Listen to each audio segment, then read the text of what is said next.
Sample को देखते हुए पॉपुलेशन के बारे में बनाएंगे। तो सैम्पल को हमने स्टडी किया, सैम्पल के बेसिस पे हम ये पता करेंगे कि हमारी पॉपुलेशन कैसी है।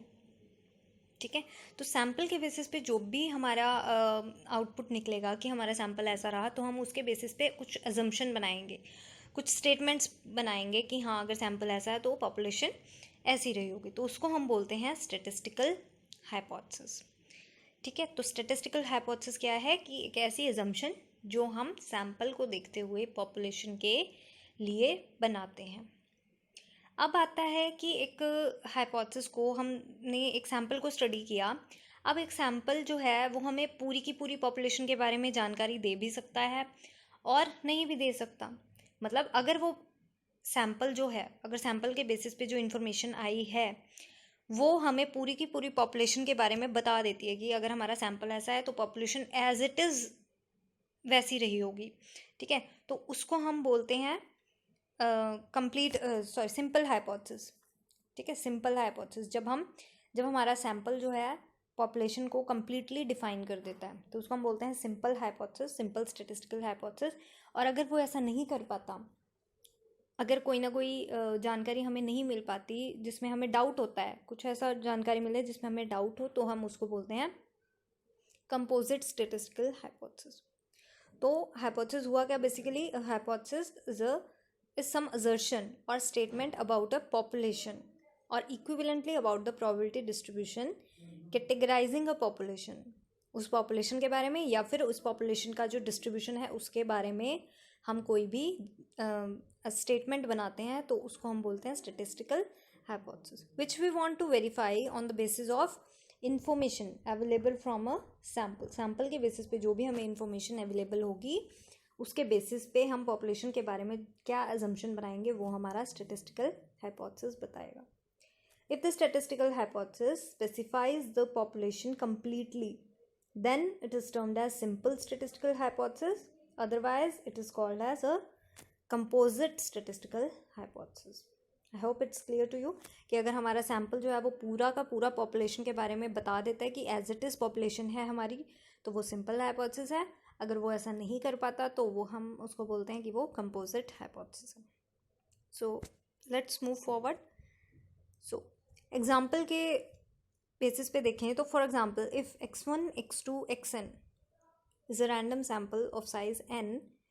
अब हमने किसी नॉर्मल पॉपुलेशन में से x1 x2 xn सैम्पल लिया n साइज़ का with mean mu and variance sigma square, जिसका मीन है हमारे पास म्यू और वेरियंस है हमारे पास sigma square.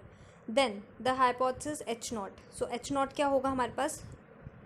Mu is equal to mu not और sigma square is equal to sigma not square is a simple hypothesis. क्यों ऐसा?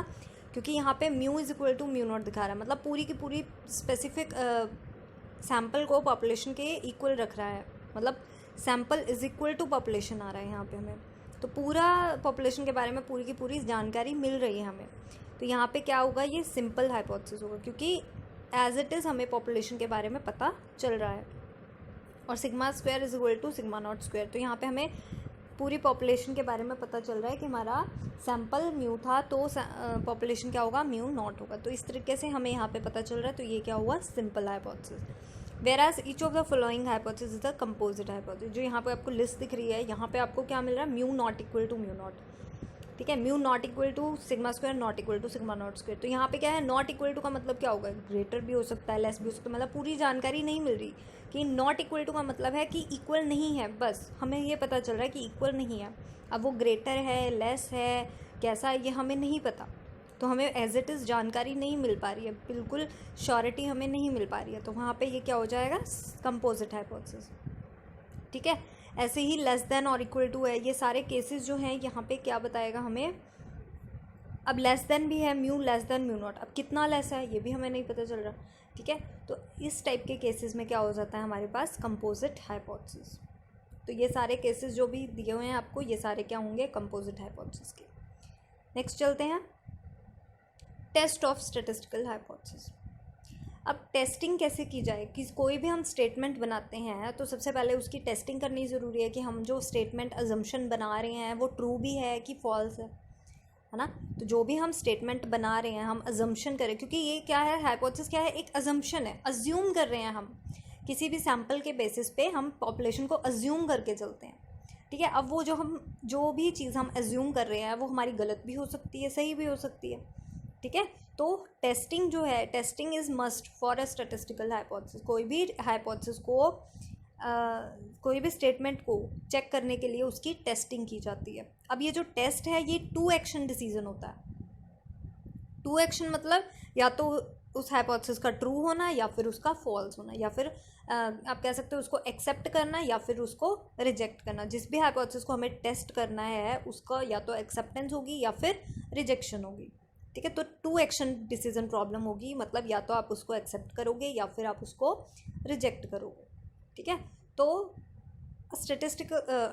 a test of statistical hypothesis is a 2 action decision problem after the experimental sample values have been obtained। Sample values को obtain करने के बाद, sample values जब हमें sample के बारे में इंफॉर्मेशन मिल जाती है तो उसके बाद हमारे पास टेस्टिंग होती है हाइपोथेसिस की, वो 2 एक्शन डिसीजन प्रॉब्लम होगा।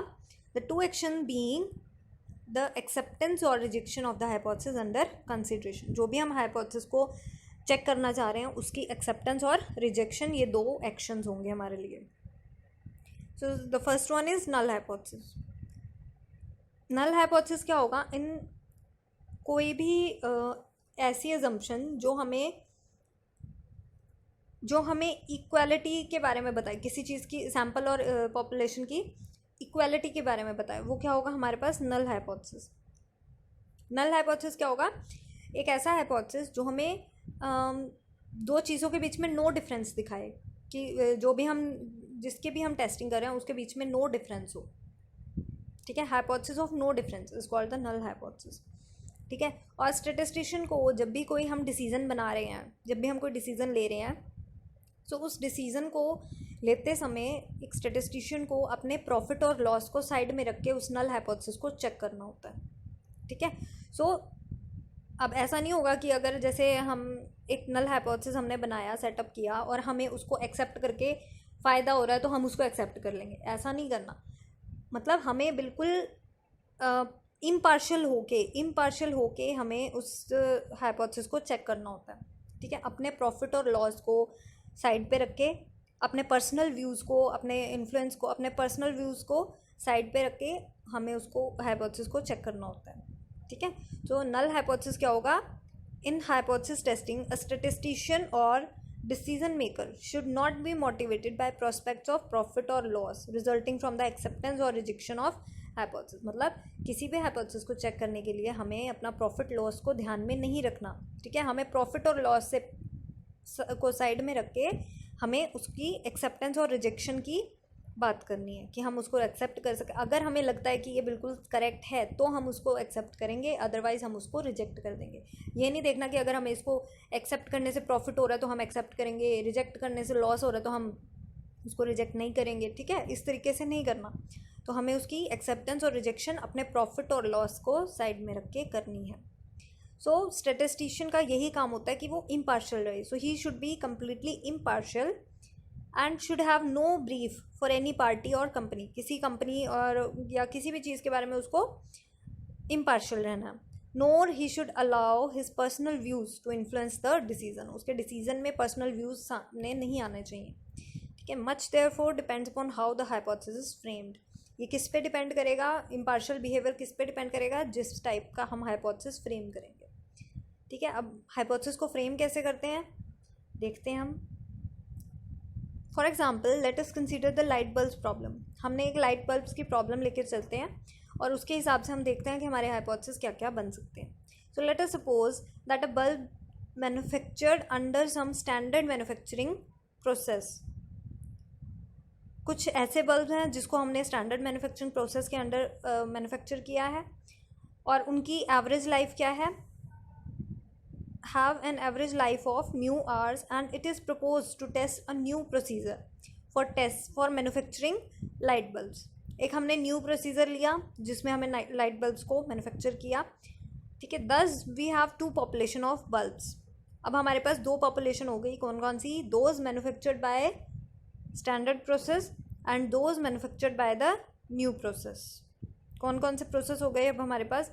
Those manufactured by the standard process and those manufactured by the new process. In this problem the following 3 hypotheses may be set up. अब 3 hypotheses हम सेट कर सकते हैं. क्या क्या?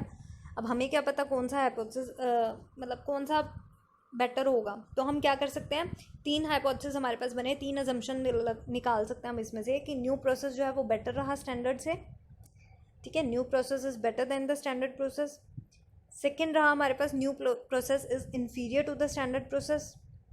And third one is there is no difference between the 2 processes. तो 3 cases यहाँ से आ गए कि हमने जो न्यू प्रोसेस बनाया वो तो या तो अच्छा रहा होगा स्टैंडर्ड से, या फिर न्यू प्रोसेस जो है वो ख़राब रहा होगा स्टैंडर्ड से, या फिर दोनों में कोई डिफरेंस ही नहीं होगा कि दोनों जैसा न्यू प्रोसेस काम कर रहा है वैसा ही स्टैंडर्ड प्रोसेस ने काम किया.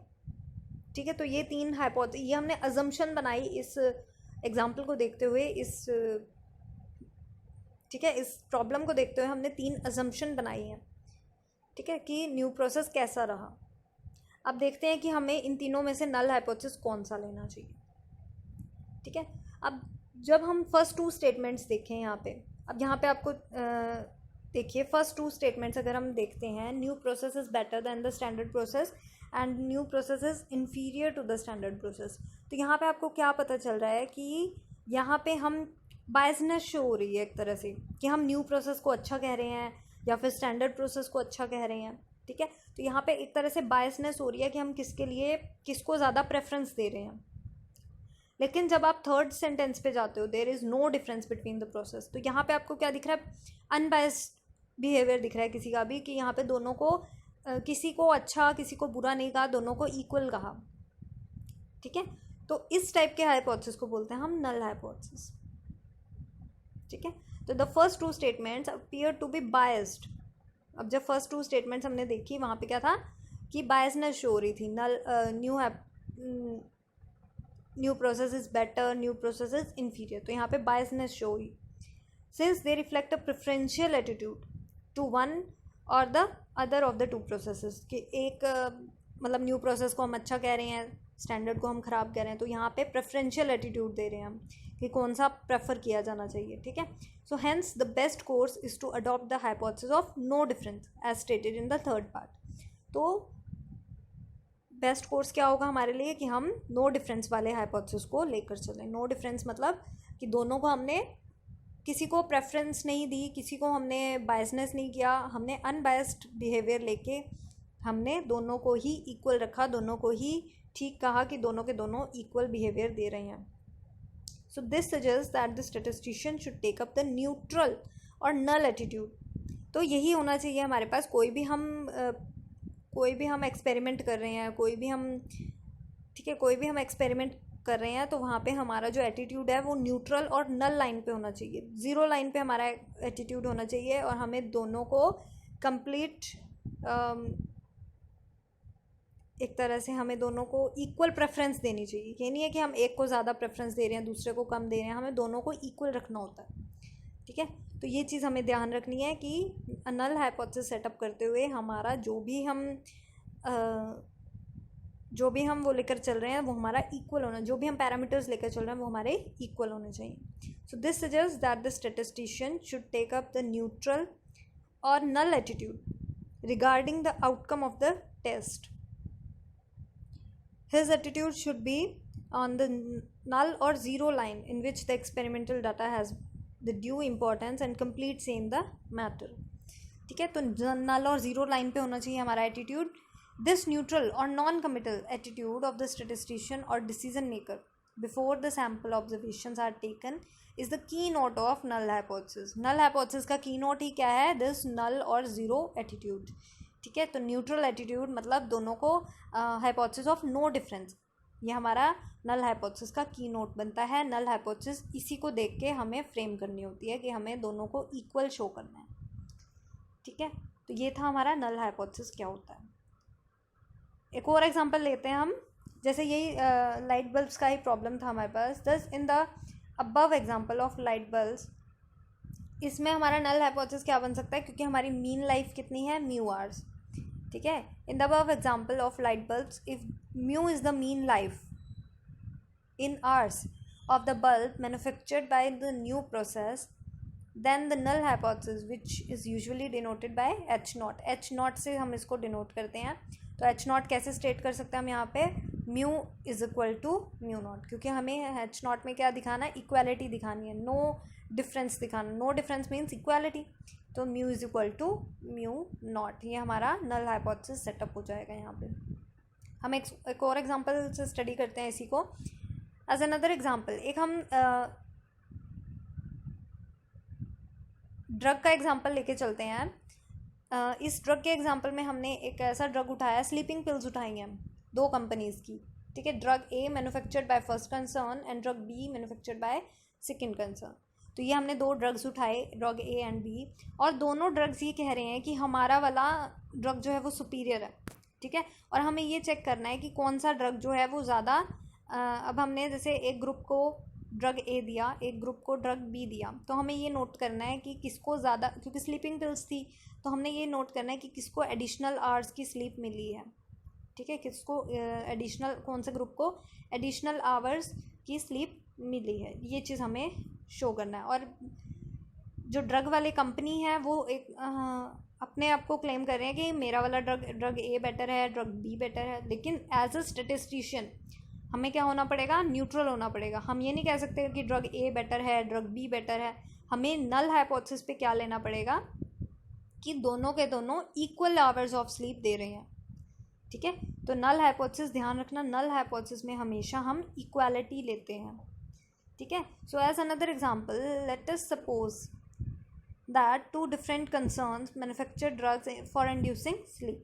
Drug A manufactured by first concern and drug B manufactured by second concern. Each company claims that its drug is superior to that of the other and it is desired to test which is a superior, drug A or B. ठीक है, तो हमें पता क्या करना है कि a better है कि बी बेटर है. अब हम ये नहीं कह सकते कि a is better than b, b is better than a, ऐसे नहीं कह सकते.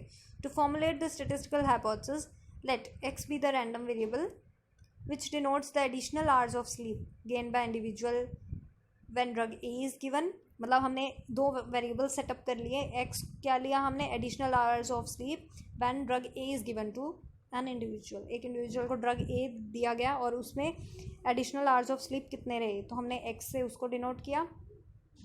And let random variable y denote the additional hours of sleep gained when drug B is used. जब ड्रग बी एक इंडिविजुअल को दिया तो उसमें जितने एडिशनल आवर्स रहे तो उसको हमने वाई से डिनोट किया. तो अब हमें ये देखना है कि ए वाला बेटर था कि बी वाला बेटर था. तो हम क्या करेंगे, let us suppose that x and y follow the probability distribution with means mu x and mu y respectively. तो मीन्स हमने लिए एक्स का म्यू एक्स और वाई का mu y. Here a null hypothesis would be that there is no difference between the drugs, between the effects of 2 drugs. दोनों drugs जो है वो इक्वल काम कर रहे हैं, यही हमने निकालना है.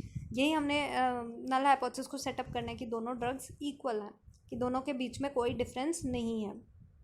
तो सिम्बॉलिकली क्या हो जाएगा, H naught such that mu x is equal to mu y. क्योंकि यहाँ पे नल हाइपोथेसिस की बात हो रही है, तो नल हाइपोथेसिस में क्या हो जाएगा, जब हम दोनों को इक्वल प्रेफरेंस दे रहे हैं, जब हम दोनों को कह रहे हैं कि दोनों ने इक्वल काम किया है, तो हम उसको कहेंगे mu x is equal to mu y. So this was about null hypothesis. ठीक है, अब नेक्स्ट आते हैं नल हाइपोथेसिस की टेस्टिंग. एक्सेप्टेंस और रिजेक्शन नल हाइपोथेसिस की तभी हमारे पास तभी किसी काम की होगी जब हम उसको किसी राइवल हाइपोथेसिस के अगेंस्ट टेस्ट करें. ठीक है, अब ये तो है नहीं कि नल हाइपोथेसिस हम सिर्फ नल को ही चेक करेंगे. ठीक है, नल अगर बाई चांस चलो नल एक्सेप्ट हो गया तो ठीक है, नल अगर रिजेक्ट हो जाए तो हम क्या करेंगे, कुछ उसके साथ हमारे पास ऑप्शन भी तो होना चाहिए. तो जब तक हमारे पास कोई ऑप्शन नहीं आ जाता, नल के अगेंस्ट कोई ऑप्शन नहीं आ जाता, तब तक नल हाइपोथेसिस क्या है, एक बेकार है हमारे लिए. ठीक है, क्योंकि नल हाइपोथेसिस की टेस्टिंग, एक्सेप्टेंस और रिजेक्शन कब हमारे लिए फ़ायदेमंद है, जब हम उसको राइवल हाइपोथेसिस के अगेंस्ट चेक कर रहे हो. ठीक है, तो राइवल हाइपोथेसिस को ही हम क्या बोलेंगे, ऑल्टरनेटिव हाइपोथेसिस. तो ये अल्टरनेटिव हाइपोथेसिस क्या होगा कि नल का ऑप्शन होगा हमारे पास, कि नल अगर रिजेक्ट हो जाए तो हम अल्टरनेटिव को एक्सेप्ट कर लेंगे, ठीक है। तो नल हाइपोथेसिस के अगेंस्ट का हाइपोथेसिस क्या होगा, alternative hypothesis. So it is desirable to state what is called an alternative hypothesis in respect of every statistical hypothesis being tested, because the acceptance or rejection of null hypothesis is meaningful only when it is being tested against a rival hypothesis which should rather be explicitly mentioned, ठीक है। alternative hypothesis is usually denoted by H1, तो H0 क्या हो गया हमारा null hypothesis, alternative क्या हो गया H1। तो H0 कब हमारे पास मीनिंगफुल है, सॉरी H1 कब मीनिंगफुल रहेगा हमारे पास, जब हम उसको H1 के अकॉर्डिंग, H1 के अगेंस्ट चेक कर रहे हो, ठीक है। तो H0 हमारे पास अगर एक्सेप्ट हो जाता है तो ठीक है, लेकिन H0 अगर रिजेक्ट होता है तो हमारे पास कोई ऑप्शन तो होना चाहिए उसके लिए, तो इसी ऑप्शन को हम बोलते हैं ऑल्टरनेटिव हाइपोथेसिस। तो जो हमने 2 एग्जांपल्स किए हैं लाइट बल्ब्स का, तो लाइट बल्ब वाले में ऑल्टरनेटिव क्या बन सकता है आपका, कि अब ऑल्टरनेटिव में हमें कुछ वो नहीं होता, मतलब ऑल्टरनेटिव में हम उसको प्रेफरेंशियल एटीट्यूड भी दे सकते हैं। अब जैसे हमने नल हाइपोथेसिस का मतलब क्या हुआ कि दोनों को इक्वालिटी दी, दोनों को इक्वल इंपॉर्टेंस दी, जिसको भी हम चेक कर रहे हैं दोनों केसेस को इक्वल इंपॉर्टेंस दी। लेकिन ऑल्टरनेटिव में ऐसा नहीं होता, ऑल्टरनेटिव में आप क्या कर सकते हो, किसी को ग्रेटर भी कर सकते हो, किसी को लेस भी कर सकते हो, और नॉट इक्वल टू भी कर सकते हो, ठीक है। तो यही चीज़ है हमारे पास। For example in the example of light bulbs, alternative hypothesis क्या हो सकता था, H1 such that mu greater than mu not, क्योंकि वहाँ पे लाइट बल्ब्स की प्रॉब्लम थी, स्टैंडर्ड प्रोसेस और न्यू प्रोसेस। तो न्यू प्रोसेस, अब जो हमने वहाँ पे फर्स्ट 2 ऑल्टरनेटिव्स बनाए थे, आपको याद हो 3 ऑप्शंस बने थे हमारे पास, new process is greater than the better than the standard process, new process is superior to, है ना, और इन्फीरियर टू, और एक था नल वाला। तो नल वाला तो आ गया था H0 में, देयर इज़ नो डिफरेंस वाला तो आ गया था H0 में। लेकिन जब हम फर्स्ट 2 ऑप्शंस को देखते हैं, वहाँ पे क्या हो जाता है, ग्रेटर दैन और लेस दैन। तो प्रेफरेंशियल एटीट्यूड ये जो है, इसको हम H1 में डाल सकते हैं। तो mu greater than mu not, ठीक है, ग्रेटर दैन भी हो सकता है, mu less than mu not, और mu not equal to mu not. अगर हमें श्योरिटी है, थोड़ी बहुत ही हमें अंदाज़ा है कि ये इससे बेटर हो सकता है, तो हम उसको ग्रेटर रखेंगे। अगर हमें ये थोड़ा सा अंदाज़ा है कि उससे कम रहा होगा, इन्फीरियर होगा, तो हम लेस देन रखेंगे। और अगर हमें बिल्कुल आइडिया नहीं है कि बेटर दोनों में से कौन सा होगा, ए होगा या बी होगा, या फिर ठीक है ए और बी में से कौन सा बेटर है, तो हम उसको नॉट इक्वल टू रखेंगे, ठीक है। सो इन एग्जांपल ऑफ ड्रग्स का जो एग्जांपल था हमारे पास, उसमें हमने ऑल्टरनेटिव को कैसे ले सकते थे, उसमें हम H1 such that mu x greater than mu y, और mu x less than mu y, और mu x not equal to mu Y. तो यहाँ पे क्या हो जाएगा, mu x greater than mu y, मतलब ड्रग ए जो है वो बेटर रहा ड्रग बी से। Mu x less than mu y क्या होगा, ड्रग ए जो है वो इन्फीरियर रहा ड्रग बी से। और mu x not equal to mu Y का मतलब क्या हुआ कि ए और बी जो है, हम उसमें कुछ अंदाज़ा नहीं लगा सकते कि ए बेटर है या फिर बी बेटर रहा, ठीक है। तो ए और बी में से किसी की बेटर होने की हमारे पास पूरी श्योरिटी नहीं है कि ए बेटर हो सकता है या बी बेटर हो सकता है। तो इस तरीके से हम ऑल्टरनेटिव हाइपोथेसिस को सेटअप करते हैं। तो अब यहाँ पे आपको 3 केसेस दिख रहे हैं। In both the cases the first 2 alternative hypothesis give rise to what is called one tail test.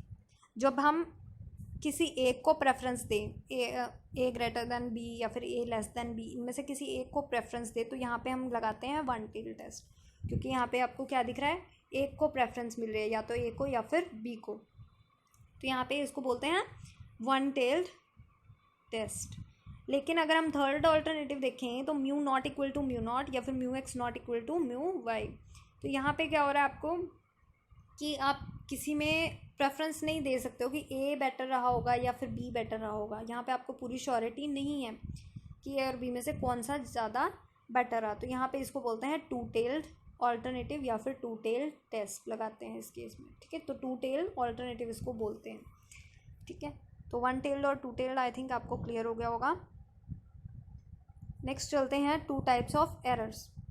अब हमारे जो भी हम हाइपोथेसिस सेटअप करते हैं या फिर जो भी हम एक्सपेरिमेंट कर रहे हैं, तो किसी भी एक्सपेरिमेंट में हमारे पास एरर भी आ सकती है। मतलब कोई भी हाइपोथेसिस सेटअप करते हुए हमसे कुछ एरर हो सकती हैं। क्या क्या एरर हो सकती है हमारे पास कि हम किसी भी तरीके से, या तो मतलब कुछ भी एरर हमारे पास हो सकती है। जो भी हम डिसीज़न लेने में एरर हो सकती है हमारे पास, कि हम उसको एक्सेप्ट करना था और हम उसको रिजेक्ट कर गए, ठीक है, इस टाइप की एरर्स हो सकती है हमारे पास। तो द डिसीजन टू एक्सेप्ट और reject the null hypothesis H not is made on the basis of information supplied by the observed sample observation. जब भी हम सैम्पल के बेसिस पे करते हैं, अब सैम्पल ही हमारे पास थोड़ा गलत हो गया, सैम्पल में ऑब्जर्वेशंस गलत हो गई, तो वहाँ से हमारे पास एरर आ जाएगी, ठीक है। तो एक्सेप्टेंस और रिजेक्शन, नल हाइपोथेसिस की एक्सेप्टेंस और रिजेक्शन किसके हेल्प से देखते हैं हम? जो भी हमें सैम्पल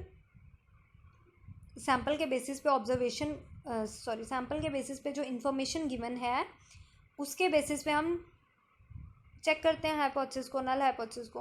अब अगर हमारे पास सैम्पल ही थोड़ा बहुत ऊपर नीचे, सैम्पल की वैल्यूज़ ऊपर नीचे हो जाए, सैम्पल की वैल्यूज़ जो है वो थोड़ी बहुत ही ज़्यादा कम हो जाए, तो वहाँ पे हमारे पास एरर होने के चांसेस ज़्यादा हैं, ठीक है। तो conclusion drawn on the basis of particular sample may not always be true in respect of population. तो उस सैम्पल के बेसिस पे जब हम पॉपुलेशन के बारे में इन्फ्रेंस निकाल रहे हैं, तो वो हम हर बार भी ट्रू नहीं हो सकता। तो 4 possible situations that arise in test procedure are given in the following table। तो 4 केसेस हो सकते हैं, 4 situations आ सकती है जिससे हम जिससे हम एरर कर सकें, जो हमारे एरर का कारण बन सके। 4 केसेस आ सकते हैं हमारे पास कि जो हमें एरर कमिट करा सकती हैं। क्या क्या 4 केसेस हैं वो अगले टेबल में देखते हैं। सो ये टेबल आपको दिख रहा होगा, यहाँ पे आप देख सकते हैं कि हमारे पास 4 वैल्यूज़ दिख रही हैं आपको, सॉरी। तो यहाँ पे आपको क्या दिख रहा है? H not, H1, H not और H1 के बारे में आपको दिख रहा है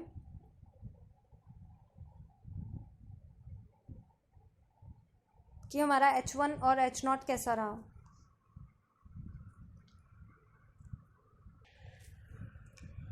सो यहाँ पे हम किस टाइप की एरर कर सकते हैं? यहाँ पे इस टेबल में आप फर्स्ट कॉलम में देख सकते हैं कि ट्रू स्टेट, ठीक है। ट्रू स्टेट मतलब H नॉट ट्रू है या फिर H1 ट्रू है, ठीक है। तो यहाँ पे आपको सेकेंड कॉलम में दिख रहा होगा कि H नॉट ट्रू या फिर H1 ट्रू। अब यहाँ पे इसको अगर H नॉट ट्रू है, तो कई बार क्या होता है कि हम H नॉट को ट्रू होते हुए भी हम उसको रिजेक्ट कर देते हैं और एक्सेप्ट कर लेते हैं हम H1 को।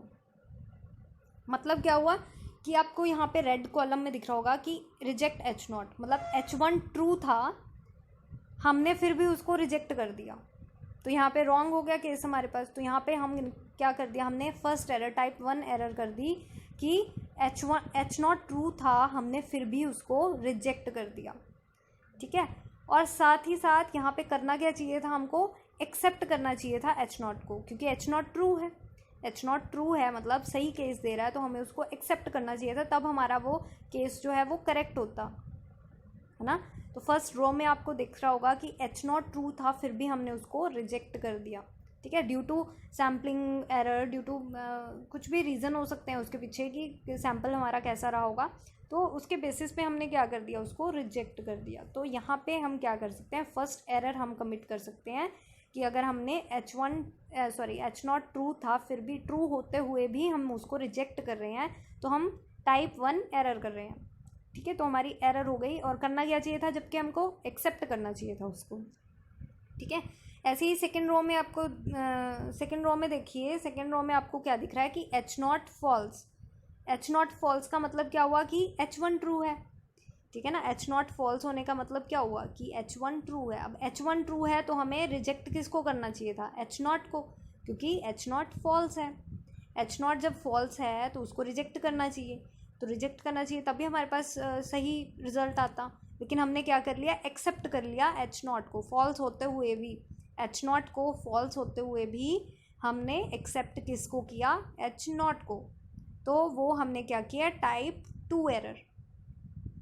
ठीक है, तो इस केसेस में हमारे पास क्या हो गई, टाइप 2 एरर। तो इसको हम बोलते हैं टू टाइप्स ऑफ एरर। क्या क्या एरर कर सकते हैं, reject H not when H not is true, H not को ट्रू होते हुए भी हमने उसको रिजेक्ट कर दिया, तो हमने क्या किया, type 1 error.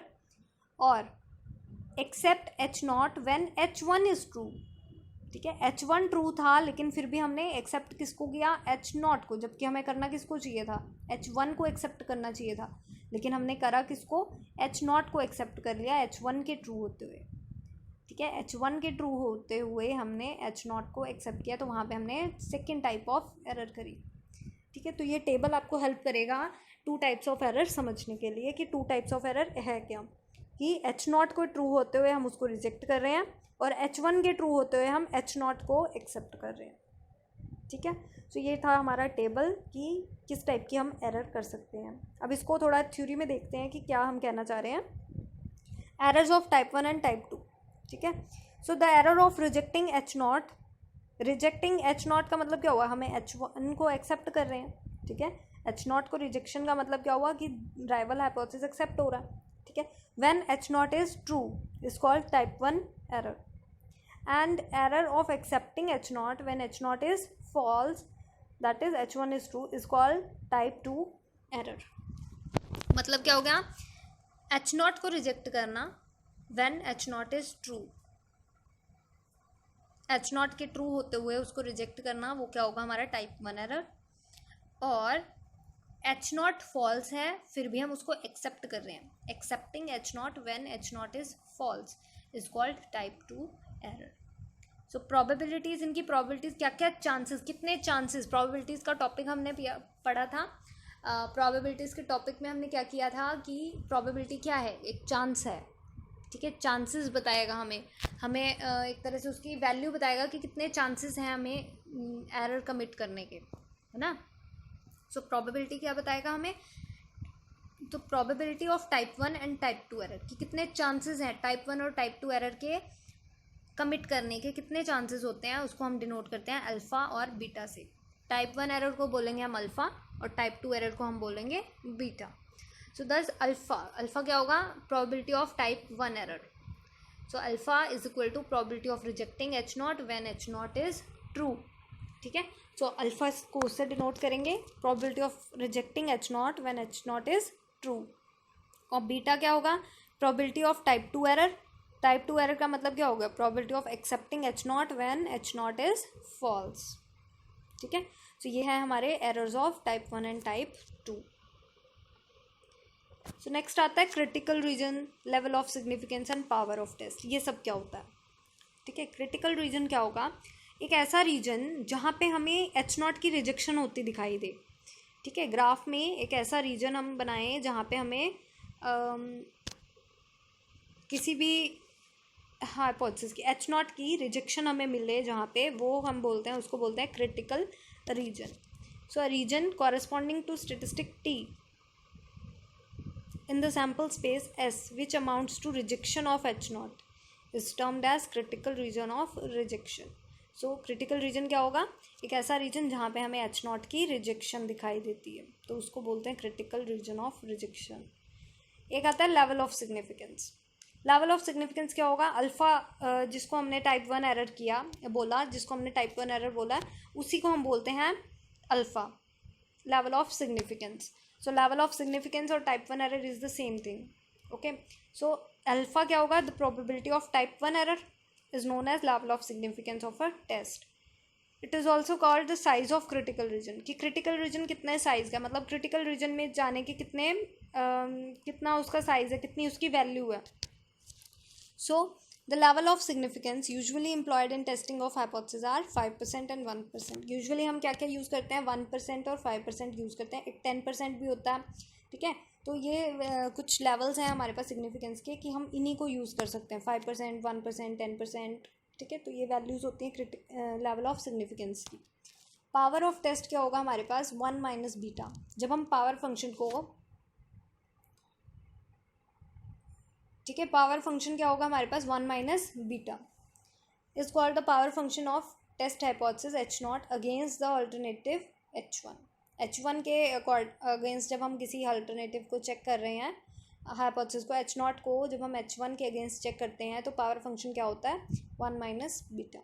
The value of power function at a parameter point is called power of test at that point. ठीक है, तो किसी पर्टिकुलर पॉइंट पे जब हम इसको चेक करते हैं तो उसको बोलते हैं power of the test. Okay, so ये था हमारा critical region, level of significance और पावर ऑफ द टेस्ट। अब आ जाता है one tailed and two tailed test, कि one tailed and two tailed test क्या होते हैं। ठीक है, सो वन टेल्ड टेस्ट क्या होगा हमारे पास, ये हमने पहले भी डिस्कस किया है कि जब हमारा ऑल्टरनेटिव हाइपोथेसिस वन टेल होगा तो हम वन टेल टेस्ट यूज़ करेंगे, जब हमारा ऑल्टरनेटिव जो है वो टू टेल्ड होगा तो हम टू टेल टेस्ट करेंगे। ठीक है, ये हमने पहले भी किया है।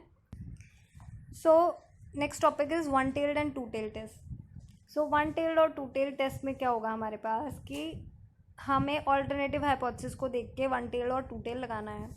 अगर हमारा alternative hypothesis one tail, right tail या लेफ्ट टेल को दिखाएगा तो हम उसको बोलेंगे वन टेल टेस्ट, तो उसमें वन टेल टेस्ट लगाएंगे हम उसमें। ठीक है, जैसे कि सबसे पहले तो क्रिटिकल रीजन कौन सा होगा, ऐसा रीजन जहाँ पे हमें H0 की रिजेक्शन पता चलेगी। ठीक है, या फिर in any test the critical region is represented by a portion of the area under probability curve of sampling distribution of a test statistic. किसी भी स्टेटिस्टिक के कर्व के अंडर जो एरिया आएगा वो हमारे पास क्या होगा, क्रिटिकल रीजन। उसके सैम्पलिंग डिस्ट्रीब्यूशन के अंडर जो एरिया होगा वो उसका क्या होगा, क्रिटिकल रीजन। ठीक है, क्रिटिकल रीजन बेसिकली क्या है, एक तरह से है हमारे पास कि जब हम लेकर चलते हैं कोई भी टेस्ट स्टेटिस्टिक हमने लिया, ठीक है, आपको यहाँ पे दिख रहा होगा, ये अगर हमारा नॉर्मल प्रोबेबिलिटी कर्व है, सो क्रिटिकल रीजन क्या होगा हमारे पास, ये दो आपको लाइंस दिख रही हैं, ये वैल्यूज़ होंगी यहाँ पे, इस पॉइंट पे और इस पॉइंट पे, इससे इधर का एरिया और इससे इधर का एरिया, ये क्या बताएगा हमें, क्रिटिकल रीजन। और अगर कोई वैल्यू इस एरिया में फॉल कर जाती है, ठीक है, किसी भी टेस्ट स्टेटिस्टिक की वैल्यू जो है इस एरिया में कहीं भी फॉल करी है तो उसको हम एक्सेप्टेंस रीजन में मानते हैं। और अगर हमारे इसके राइट में या फिर लेफ़्ट में आ जाए तो रीजन ऑफ रिजेक्शन बोलते हैं, या फिर क्रिटिकल रीजन में मानते हैं, उसको रिजेक्ट करते हैं।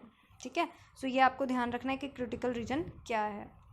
ठीक है, सो क्रिटिकल रीजन आ गया हमारे पास। अब बारी आती है हमारी कि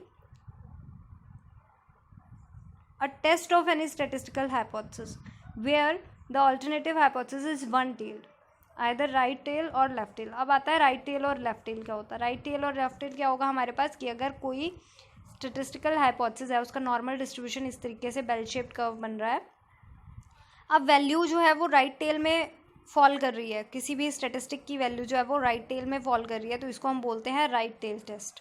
तो यहाँ पे हम बोलते हैं राइट टेल। ठीक है, तो ये होगा हमारा राइट टेल टेस्ट। लेकिन अगर कोई वैल्यू जो है वो हमारी उसके लेफ़्ट टेल में फॉल कर रही है, मतलब यहाँ से इस एरिया में फॉल कर रही है, तो इसको बोलते हैं लेफ़्ट टेल टेस्ट। ठीक है, तो ये होगा हमारा लेफ़्ट टेल, और अगर राइट साइड में पड़ जाए तो राइट टेल टेस्ट। ठीक है, तो ये ध्यान रखना कि राइट टेल और लेफ़्ट टेल क्या है। ठीक है, सो राइट टेल और लेफ़्ट टेल क्या हो गया हमारे पास, a test of any statistical hypothesis where the alternative hypothesis is one-tailed is called a one-tailed test. For example, a test of testing the mean of a population H0 such that mu is equal to mu naught। ये तो हमारा नल hypothesis है, इसको alternative hypothesis के against check करना है हमको। Alternative क्या है, H1 such that mu greater than mu not, ये हो गया राइट टेल टेस्ट, और H1 such that mu less than mu not left tail alternative हो गया। So is a single tailed test. ये दोनों टेस्ट क्या होंगे हमारे पास, सिंगल टेल, क्योंकि यहाँ पे हमारे पास एक ही ऑल्टरनेटिव दिख रहा है कि राइट टेल या फिर लेफ्ट टेल।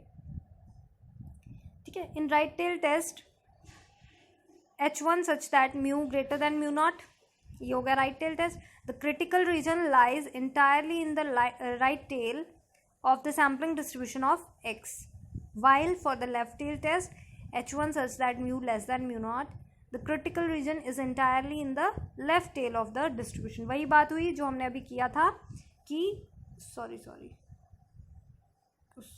यार,